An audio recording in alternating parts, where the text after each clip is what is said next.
Hello class 6.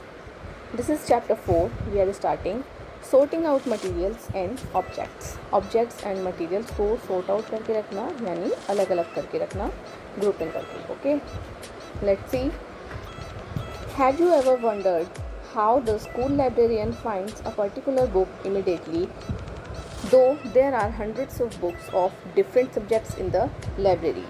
क्या आपने कभी सोचा है कि जो एक लाइब्रेरियन होती है वो एक पर्टिकुलर बुक यानी कि जो बुक हमें चाहिए होती है वो बहुत जल्दी कैसे उसको ढूंढ के आपको दे देती है, जबकि एक लाइब्रेरी में बहुत सारी हंड्रेड्स बुक्स होती हैं.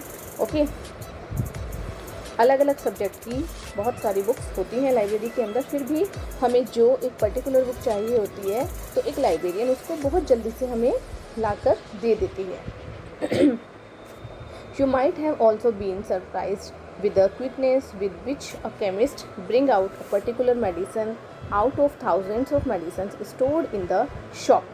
आप ये सोचकर भी सरप्राइज होंगे कि एक जो केमिस्ट होता है, आप मेडिकल स्टोर पे जाते हैं, ठीक है, आपको कोई मेडिसिन लेनी होती है तो जो केमिस्ट होता है वो इतनी सारी मेडिसिन में से, क्योंकि मेडिकल स्टोर में बहुत सारी थाउजेंड्स अमाउंट में मेडिसिन होती हैं, तो उनमें से बहुत जल्दी जो आपको एक मेडिसिन चाहिए होती है बहुत जल्दी से लेके आता है. तो आप उसकी क्विकनेस को देख के भी काफ़ी सरप्राइज होते होंगे, राइट?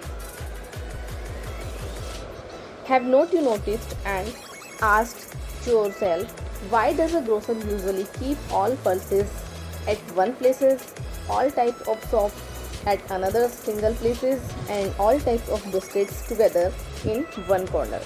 क्या आपने ये कभी नोटिस नहीं किया है या अपने आप से ये क्वेश्चन नहीं पूछा है कि जो एक ग्रोसर होता है यानी कि जो एक शॉपकीपर होता है वो आपने देखा है कि वो जो पल्सेस होती हैं उनको एक प्लेस पे रखता है, जितने भी उसकी शॉप्स होती हैं उनको अदर दूसरे प्लेस पे रखता है, और जितने भी अदर आइटम्स होती हैं लाइक बिस्किट्स हैं, नमकीन्स हैं, कुछ भी होते हैं उनको एक अलग सिंगल प्लेस पे रखता है, अलग अलग कॉर्नर्स में रखता है हर चीज़ को. Okay, what difference will it make if the shopkeeper keeps biscuits, soap, pulses, namkeens, oils, etc. all at one place? आप खुद सोचकर देखिए कि अगर एक शॉपकीपर इन सभी आइटम्स को, जैसे बिस्किट्स हैं, सोप्स हैं, पल्सेस हैं, नमकीन हैं, ऑयल्स हैं, अगर इन सभी को एक ही प्लेस पर रख देगा तो क्या होगा, क्या फ़र्क पड़ेगा उस चीज़ से? Back home, why does your mother keep clothes at one place, all utensils at another place and books in one corner? ठीक है, आप घर वापस आते हैं, आप अपनी मम्मी को देखते हैं कि वो जो क्लॉथ्स होते हैं उनको एक प्लेस पे रखती हैं, बर्तन होते हैं, यूटेंसिल्स होते हैं, उनको दूसरे प्लेस पे रखती हैं, और जो बुक्स होती हैं उनको एक कॉर्नर में रखती हैं. Okay, this chapter will help you learn and understand that this is preliminarily done in order to locate a particular object with ease and convenience. इस चैप्टर में आपको पढ़ने में ये पढ़ने को मिलेगा, ये आप सीखेंगे इस चैप्टर से कि हर चीज़ को अलग अलग कॉर्नर में रखना, उनको उनके प्लेस पे रखना, लोकेट करना काफ़ी इजी होता है हमारे लिए और काफ़ी कंफर्टेबल रहता है. ठीक है, You will also learn that objects and materials can be grouped together on the basis on similarities and differences in their properties. आप ये भी सीखेंगे इस चैप्टर में कि जो ऑब्जेक्ट्स होते हैं या जो मटेरियल्स होते हैं उनको एक साथ ग्रुप करके रखा जा सकता है उनकी सिमिलैरिटीज़ के बेस पे और उनके डिफरेंसेस के बेस पे, जो उनकी प्रॉपर्टीज़ में या उनकी जो क्वालिटीज़ में जो डिफरेंसेस होते हैं, ओके, या उनके अंदर ऑब्जेक्ट्स में या मटेरियल्स की जो सिमिलैरिटीज़ होती हैं उनके बेस पे हम उनको किस तरह से ग्रुप करके रख सकते हैं. Okay, such grouping and classification also helps us in understanding the common properties of materials and hence their utility for making different objects. इस तरह से ग्रुपिंग करना, क्लासिफिकेशन करना हमें हेल्प करता है अंडरस्टैंड करने में इनकी कॉमन प्रॉपर्टीज़ के बारे में, ठीक है, और इनके यूटिलिटी के बारे में कि इनकी क्या क्या यूटिलिटी है. ओके, और ये किस तरह से एक ऑब्जेक्ट को अलग बनाती हैं. ठीक है, तो इस तरह से आपको इस चैप्टर में इनकी ग्रुपिंग क्लासिफिकेशन के बारे में सीखने को मिलेगा. Okay, let us begin by knowing the diversity of objects and materials around us. चलिए अपने जो हमारे environment में हमारे आसपास जो things हैं, materials हैं, उनकी diversity के बारे में जानते हैं. ओके, नंबर 1 एक्टिविटी है यहाँ पे आपकी, observe the picture carefully and classify things into living and non-living things, यहाँ पे ये आपको कुछ पिक्चर्स गिवन है, ठीक है। तो यहाँ पे कुछ लिविंग थिंग्स है और नॉन लिविंग थिंग्स है, इनको आपको अलग अलग करके लिखना है, ओके। यहाँ पे ये टेबल गिवन है, तो ये कुछ living thing non living thing है, आपको इनको अलग अलग करके लिखना है, ठीक है। लिविंग थिंग्स में लिविंग लिखने हैं जो लिविंग थिंग्स हैं, और नॉन लिविंग थिंग्स वाले कॉलम में नॉन लिविंग थिंग्स लिखनी है, right. In the above activity, you classify the things into living and non-living on the basis of certain similarities and dissimilarities. इस एक्टिविटी में आप इनको क्लासीफाई कर सकते हो इन नॉन लिविंग थिंग और लिविंग थिंग को उनकी सिमिलैरिटीज़ और डिससिमिलैरिटीज़ के बेस पे कि उनमें क्या क्या एक जैसी चीज़ें हैं और क्या क्या अलग अलग चीज़ें हैं, ठीक है। You can further classify the living things into plants and also animals and so on. आप इनको और भी क्लासीफाई कर सकते हैं प्लांट्स और एनिमल्स की फॉर्म में, ठीक है। एक्टिविटी 2 है, यहाँ पे क्या करना है आपको, non living things can also be classified on the basis of quality of materials. जो नॉन लिविंग थिंग्स होती हैं वो मटीरियल्स की क्वालिटी के बेस पे हम उनको क्लासीफाई कर सकते हैं, यानी उनकी ग्रुपिंग कर सकते हैं। They are made up of और on the basis of their uses, या हम इनके यूजेस के बेस पे हम उनको क्लासीफाई कर सकते हैं, ठीक है। एक तो मटेरियल के बेस पे कर सकते हैं, इनके यूजेस के बेस पे कर सकते हैं। Let us perform following activity, तो आपको ये एक्टिविटी करनी है यहाँ पे, ठीक है। ये इसके लिए आपको टेबल गिवन है। Observe the pictures carefully and complete the table, आपको ये पिक्चर देखनी है, ठीक है। एक्टिविटी 2 की जो ये टेबल है ये आपको देखनी है और इसकी हेल्प से ये वाली एक्टिविटी आपको कंप्लीट करनी है, ठीक है। जब देखिए वाइल प्लेइंग, तो वाइल प्लेइंग में आप कौन से आइटम्स लिखेंगे, जिन आइटम्स की हेल्प से आप खेलते हैं, लाइक आपका बैट है, फुटबॉल है, शटल कॉक है, ओके। तो जो खेलने वाली आइटम है उन्हें वाइल प्लेइंग में लिख देंगे। वाइल स्टडिंग में जो स्टडी से रिलेटेड आइटम्स हैं, जो लाइक आपकी बुक्स हैं, बैग है, पेंसिल्स हैं, पेन स्टैंड है, ओके। तो इस तरह से ये आपको एक्टिविटी कंप्लीट करनी है, right. In this activity the basis of grouping the things is there use in different activities. तो आपको यहाँ पे इनकी यूजेस के बेस पे अलग अलग करके इनको लिखना है, okay. Now diversity of objects, अब देखिए किसी भी ऑब्जेक्ट की डाइवर्सिटी क्या है, उसको कैसे हम सेपरेट कर सकते हैं अलग अलग, ठीक है, जिस वो मटेरियल के बने हुए हैं उनके बेस पे, right. Look around and observe carefully, आप अपने चारों तरफ देखिए और इसको ऑब्जर्व करिए। If you are in the classroom you might see a variety of objects such as tables, chairs, bags, pens, books, notebooks, water bottle, tiffin box, doors, windows, blackboard, tube light, bulb etcetera, okay.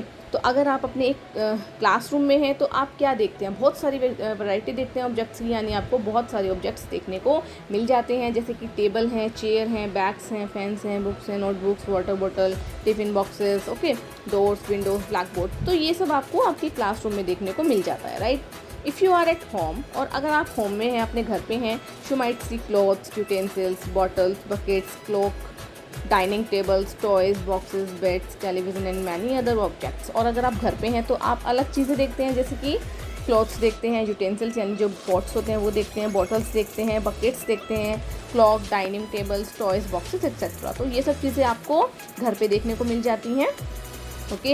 We can easily see that all these objects can be put together in different groups according to materials they are made up of. तो आप इनको क्या कर सकते हैं, अलग अलग इनको इनके मटेरियल के बेस पे इनकी ग्रुपिंग कर सकते हैं, यानी कि उन सभी आइटम्स को एक साथ रख सकते हैं जो जिस मटेरियल का बना हुआ होता है, ठीक है। तो मटेरियल बेस पे आप इनकी ग्रुपिंग कर सकते हैं, राइट।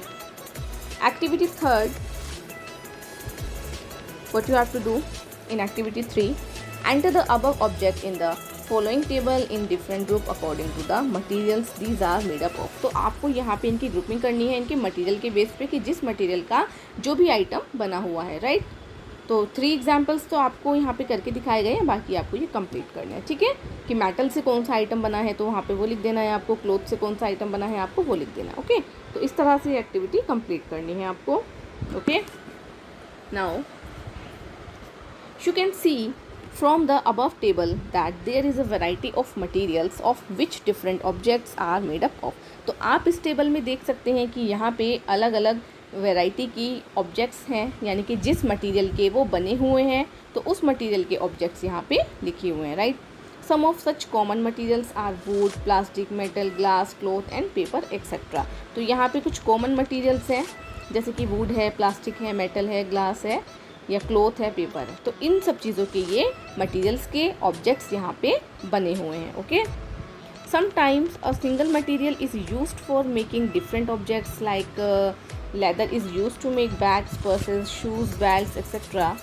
तो कभी कभी क्या होता है कि एक सिंगल मटेरियल से ही काफ़ी सारे अलग अलग आइटम्स बनाए जाते हैं। ओके, लाइक देखो लेदर है, तो लेदर से कितनी सारी चीज़ बनाई जाती हैं। लेदर से बैग्स भी बनाए जाते हैं, पर्सेस भी बनाए जाते हैं, शूज़ भी बनाए जाते हैं, बेल्ट्स भी बनती हैं। Okay, paper is used in books, notebooks, diaries, calendars etcetera. अब देखो दूसरा मटेरियल है पेपर। ओके, तो पेपर से भी कितनी सारी चीज़ें बनती हैं, जैसे कि बुक्स हैं, नोटबुक्स हैं, डायरीज़ हैं, कैलेंडर्स हैं। ओके, तो इस तरह से इनको मटेरियल के बेस पे जिस मटेरियल से वो बने हुए हैं तो उनको आप अलग अलग करके ग्रुपिंग कर सकते हैं उनकी। Okay, now next page. If you observe carefully it can be seen that sometimes a single object is made of more than one material। और कभी कभी आप अगर ध्यान दें तो आप क्या देखते हैं कि कभी कभी आप देखेंगे एक ऑब्जेक्ट बहुत सारे मटेरियल से मिलके बना होता है। Some cooking utensils are made up of metals with plastic handles. जैसे कि यूटेंसिल्स होते हैं, ठीक है, यानी कि बर्तन जो है, फोर्क्स होते हैं, तो वो क्या होता है कि मेटल से तो बने होते हैं, लेकिन मेटल के साथ साथ उसमें प्लास्टिक भी यूज़ हो जाता है। ठीक है, तो ऐसा नहीं है कि एक ऑब्जेक्ट एक ही मटेरियल से मिलके बनेगा। ओके, तो कभी कभी एक ऑब्जेक्ट को बनाने के लिए अलग अलग मीन्स 2 और मोर देन 2 मटेरियल्स भी यूज़ किए जाते हैं। राइट, तो यहाँ पे एग्जांपल है यूटेंसिल का कि मेटल के साथ साथ उसमें प्लास्टिक हैंडल लगा होता है। ओके, तो इसमें 2 मटेरियल्स यूज़ हो गए, मेटल और plastic. Right, some almirahs are made up of wood with metallic handles. आपने देखा है कि जो अलमीराज होती हैं वो वुड की बनी हुई होती हैं, लेकिन जो उनके हैंडल्स होते हैं वो मेटेलिक होते हैं। ठीक है, मेटल के बने हुए होते हैं। राइट, अब नंबर 4 एक्टिविटी है यहाँ पे आपकी, look at different objects shown in the picture and complete the table. 2 examples are done for you. यहाँ पे आपको ये पिक्चर की हेल्प से ये एक्टिविटी कंप्लीट करनी है। ठीक है, जैसे कि देखिए ऑब्जेक्ट है, पेंसिल है, तो पेंसिल किस किस मटेरियल से मिलके बनी है, मटेरियल कौन कौन से यूज़ हुए हैं, वुड हुआ है, लेड हुआ है, सरफेस पेंट हुआ है। ओके, तो इस तरह से आपको ये एक्टिविटी कंप्लीट करनी है। Right, next classification of objects. अब देखिए ऑब्जेक्ट्स का classification. Objects can be grouped together on the basis of a variety of consideration. Objects को ग्रुप किया जा सकता है कंसिडरेशन के बेस पे। Don't you arrange your school bag putting all books in one section, notebooks in another section of the bag and all small size items like pencil, pen, eraser, sharpener, etc. क्या आप अपने bag को arrange नहीं करते हो? जो आपका school bag होता है उसमें आप बुक्स को एक साइड रखते हो, नोटबुक्स को अनदर सेक्शन में रखते हो। ठीक है, और जो आपके छोटे साइज़ की आइटम्स होते हैं, स्टेशनरी होती है, जैसे कि आपका पेंसिल है, पेन है, इरेज़र है या शार्पनर है, तो उनको आप अलग करके रखते हो, यानी कि पेंसिल बॉक्स में रखते हो। Okay, Your mother arranges a variety of objects in the house according to their nature and use। आपकी मम्मी जो हैं अपने घर में यूजेस के बेस पे मटेरियल्स को, ऑब्जेक्ट्स को अलग अलग रखती हैं। ठीक है, ऐसा नहीं है कि वो उनकी मटेरियल के बेस पे रखते हैं कि जिस मटेरियल का वो बना होता है, नहीं, ऐसा नहीं होता, वो यूजेस के बेस पे रखते हैं। ठीक है, so we can say that we can group the items, we can group the objects according to their materials which they are made up of and with their uses। ठीक है, यानी कि हम ऑब्जेक्ट्स को 2 टाइप्स से हम grouping कर सकते हैं। एक तो उनके मटेरियल के बेस पे कि वो जिस मटेरियल के बने होते हैं, और नंबर 2 उनके यूजेस के बेस पे। राइट, तो घर में सिमिलर वही चीज़ें होती हैं। इसी तरीके से आप अपना स्कूल बैग अरेंज करते हैं तो आप भी उनके यूजेस के बेस पे करते हैं। ऐसा तो नहीं है ना कि आप उनके मटेरियल के बेस पे करते हैं कि किस मटेरियल का कौन सा ऑब्जेक्ट बना हुआ है तो आप अपना स्कूल बैग उसी के अकॉर्डिंग अरेंज करते हैं, या आपकी मदर हैं तो आपकी वो मटेरियल के बेस पे अरेंज करती हैं घर को। नहीं, ऐसा नहीं होता,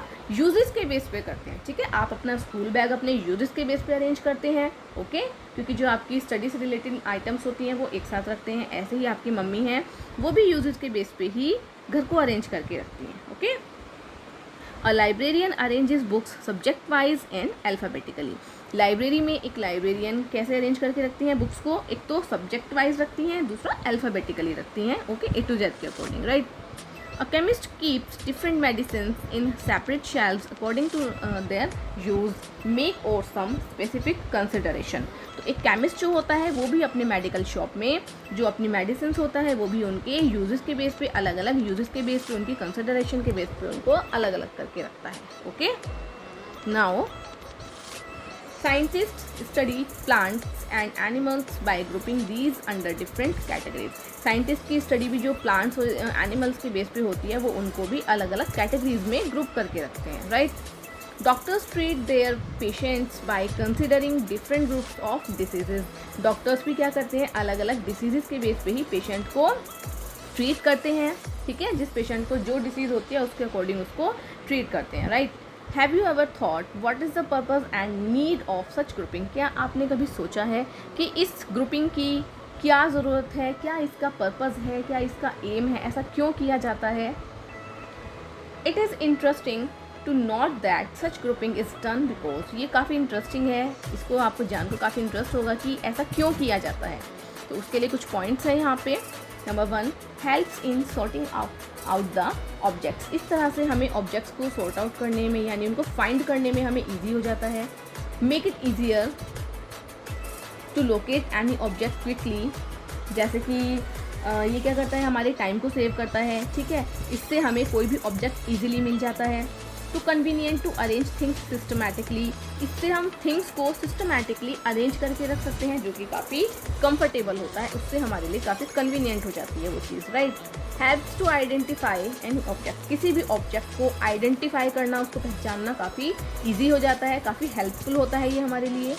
helps in having systematic knowledge about things. इससे हमें थिंग्स के बारे में काफ़ी सिस्टमैटिक नॉलेज मिल जाती है. Okay. Makes study of different objects easier. तो इस तरह से ये अलग अलग ऑब्जेक्ट्स की स्टडी को काफ़ी ईजी बनाता है. Help to understand similarities and dissimilarities among different objects. इस तरह से हमें ऑब्जेक्ट्स की सिमिलैरिटीज़, उनमें क्या क्या सिमिलैरिटीज़ हैं और क्या क्या डिससिमिलैरिटीज़ हैं. ठीक है, क्या क्या एक सी बातें हैं और क्या क्या अलग सी चीज़ें हैं. तो हमें ये सब सीखने में काफ़ी हेल्प मिल जाती है. Right. Enables us to differentiate between members of different groups. और इस तरह से ये हमें उस ऑब्जेक्ट के अलग अलग मेंबर्स के बारे में भी जानने में हमें ये इनेबल बनाता है. ओके, एबल बनाता है. Right. Such a method of grouping similar things is called classification. तो इस तरह से ऑब्जेक्ट्स का अलग अलग ग्रुपिंग करना ही हम क्या कहते हैं, इसको क्लासिफिकेशन कहलाता है. Right. In other words, the process of sorting out and grouping things according to some basis or criteria is called classification. Other words में अगर हम इसको कहें, इसको डिफाइन करें तो कैसे करेंगे कि जो एक थिंग्स को ग्रुपिंग करना होता है, उसको फाइंड आउट करना होता है. ठीक है, according some basis of criteria. कुछ क्राइटेरिया के बेस पे यानी उनके यूजेस के बेस पे या फिर उनके मटीरियल्स के बेस पे कि जिसके वो बने हुए हैं, तो इसको हम क्या कहते हैं, क्लासिफिकेशन कहते हैं. Right. This is done on the basis of similarities and dissimilarities between different things around us. इस तरह से ये इसके बेस पे डन किया जाता है. सिमिलैरिटीज़ और डिससिमिलैरिटीज़ के बेस पे किया जाता है जो हमारे आसपास थिंग्स हैं. ठीक है, अलग अलग थिंग्स हैं तो उनकी सिमिलैरिटीज़ यानी उनमें क्या क्या एक सी चीज़ें हैं और डिससिमिलैरिटीज़ यानी उनमें क्या क्या एक सी चीज़ें नहीं हैं, उनके बेस पे हम इसको ग्रुपिंग करते हैं. राइट. एक्टिविटी 5 है, try to classify the notebooks in your bag. आप अपने बैग में अपनी नोटबुक्स को ग्रुपिंग करने का कोशिश कीजिए जैसे कि on the basis of subject. एक तो सब्जेक्ट के बेस पे, on the basis of homework and class work notebooks. और अपने होमवर्क और क्लास वर्क नोटबुक्स को अलग अलग करके रखने के बेस पे आप अपने बैग को अरेंज कर सकते हैं. Okay. This activity helps you to arrange your bag properly according to the time table. तो ये एक्टिविटी आपको टाइम टेबल के अकॉर्डिंग आपके बैग को अरेंज करने में आपकी हेल्प करेगी. Right. Now natural and man-made materials. We can also classify objects and materials as natural and man-made. तो कुछ नेचुरल ऑब्जेक्ट्स होते हैं, मटेरियल्स होते हैं और कुछ मैन मेड होते हैं. ओके. नेचुरल तो आपको सबको पता है जो हमें नेचर से मिलते हैं और मैन मेड जो किसी मैन ने बनाए हैं. Right. So we can also classify objects and materials as natural and man made. तो हम ऑब्जेक्ट्स को अलग अलग क्लासीफाई कर सकते हैं मैन मेड और नेचुरल के बेस पे. Right. Natural materials are those materials which occur in nature on their own and can be use as such और can be processed to make them more useful. ठीक है, तो natural things को हम एक तो जैसे हमें नेचर से वो मिलते हैं हम उसी तरीके से उनको यूज़ कर सकते हैं, दूसरा हम थोड़ा सा उनमें प्रोसेसिंग करके थोड़ा सा उनको मॉडिफाई करके भी यूज़ कर सकते हैं, right. For example wood, cereals, coil, silk, cotton, stone, water, wax, jute etcetera. तो ये कुछ ऐसी आइटम्स हैं जिनको हम या तो जैसे नेचर से हमें मिली हैं एज इट इज़ सीधा सीधा भी यूज़ कर लेते हैं, अदरवाइज़ हम इनको थोड़ा सा कुछ मॉडिफाई करके कुछ अलग चीज़ें बना के इनसे तो हम वो भी यूज़ कर सकते हैं, right. Can you add more to the list. यहाँ पे ये आपको देखो नेचुरल थिंग्स और मैनमेड थिंग्स की कुछ लिस्ट दी है, तो आप इनको अपने बेस पे अपने अकॉर्डिंग थोड़ा सा और भी इनमें ऐड कर सकते हो कुछ आइटम्स। ठीक है, जैसे देखो नेचुरल आइटम्स में ये जो आइटम्स हैं नेचुरल आइटम्स होती हैं, सीरियल्स हैं, कॉयल है, वैक्स है, वुड, स्टोन, कॉटन। और मैनमेड थिंग्स तो अनलिमिटेड हैं, बहुत सारी हैं। ठीक है, तो यहाँ पे कुछ आपको एग्जाम्पल्स गिवन हैं, right. Next page, on the other hand the materials which do not occur in nature but are produced artificially by human are called man made materials। तो कुछ आइटम्स ऐसे होते हैं जो हमें नेचर से नहीं मिलते हैं, लेकिन जो एक मैन होता है वो उसको आर्टिफिशियली वे में केमिकल्स के थ्रू उनको बना लेता है, राइट। तो इनको हम मैन मेड मटेरियल्स कहते हैं, right. For example plastics, glass, nylon, soaps, detergents etcetera. तो ये कुछ आइटम्स हैं जो मैन मेड होती हैं। Can you add to the list. क्या आप इसकी एक लिस्ट ऐड कर सकते हो और आइटम्स इनमें ऐड कर सकते हो? ऑफ कोर्स बिल्कुल कर सकते हैं, क्योंकि मैन मेड आइटम अनलिमिटेड है, right. Can you guess why it is essential to make materials which do not occur naturally. क्या आप ये गैस कर सकते हो कि ऐसा ज़रूरी क्यों है मटेरियल्स को बनाना जो कि नेचर में नहीं है। ठीक है, यानी कि नेचर से जो चीज़ें हमें नहीं मिली है फिर भी उसको बनाना ऐसा क्यों ज़रूरी है। ठीक है, तो ये तो आपको सबको पता है कि ऐसा क्यों ज़रूरी है। Okay, so this was half chapter. Okay, next topics we will continue in next video. Okay, so take care and bye bye everyone.